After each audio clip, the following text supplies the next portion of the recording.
Debugging নিয়ে এখন কথা বলবো। তো বাগ বলতে বোঝায় প্রোগ্রামের ভুল, আর ডিবাগিং বলতে বোঝায় ভুল বের করে যে সংশোধন করা হয় তাকে বলা হয় আমাদের ডিবাগিং।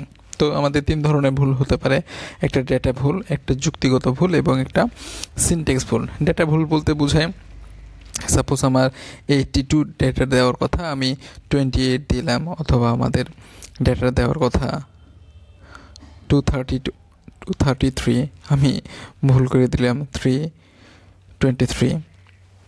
তো ডেটা যদি ভুল হয় তাহলে সেই ভুলকে বলে ডেটা ভুল। আর যুক্তিগত ভুল, সাপোজ আমাদের কন্ডিশন হবে এরকম, ইফ n লেস দেন 10, 10-এর চেয়ে আমাদের উদ্দীপকে সাপোজ দেওয়া থাকলো 10-এর চেয়ে ছোটো হলে আমাদের যেটা প্রিন্ট হবে সেটা যোগফল বের করবে। আমি 10-এর চেয়ে ছোটো না দিয়ে আমি লেস অর ইকুয়াল দিয়ে দিলাম, তাহলে কিন্তু আমাদের 10 থেকে ছোট হচ্ছে, 10 থেকে ছোট এবং সমান হচ্ছে, অর্থাৎ 10 থেকে চলছে, তাহলে আমাদের কন্ডিশনটা সত্য হলো না।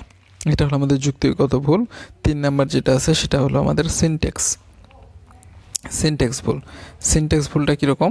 সিনট্যাক্স ভুল হলো আমাদের প্রিন্টএফের পরে, এই ব্র্যাকেটের পরে কিন্তু একটা সেমিকোলন থাকে। অনেক সময় যদি সেমিকোলন বাদ দিই, অনেক সময় একটা এই ব্র্যাকেটটা দিয়ে দিলাম না, তো এইগুলো ভুল হলো সিনট্যাক্স ভুল। তো সিনট্যাক্স ভুল হলে আমাদের প্রোগ্রাম তো রান হবে না, কিন্তু যুক্তিগত ভুল, ডেটা ভুল হলে প্রোগ্রাম রান হবে, কিন্তু আমরা ঠিক মতো আউটপুট পাবো না। তো এই ভুলগুলা যদি সিনট্যাক্স ভুল না হলে তো প্রোগ্রাম রানই হবে না। আর ডেটা আর যুক্তিগত ভুলের জন্য আমাদের যেগুলো মান নিয়েছি সেগুলো খুব ভালো করে দেখতে হবে।